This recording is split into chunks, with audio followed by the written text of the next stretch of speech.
Hi, ఈరోజు special వచ్చేసి vegetable rice and paneer curry అండి. దీన్ని ఇంట్లోనే చాలా సింపుల్గా అండ్ టేస్టీగా ఎలా చేసుకోవాలో చూద్దామా. ఫస్ట్ హాట్ వాటర్లో మిల్ మేకర్ నానబెట్టుకోండి.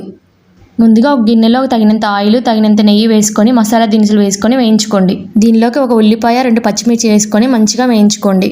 ఈ లోపు మిల్ మేకర్ని వాటర్ లేకుండా తీసుకొని రెడీగా పెట్టుకోండి. ఇప్పుడు ఇందులోకి 1 టేబుల్ స్పూన్ అల్లం పేస్ట్ వేసుకొని పచ్చివాసన పోయేదాకా వేయించుకోవాలి.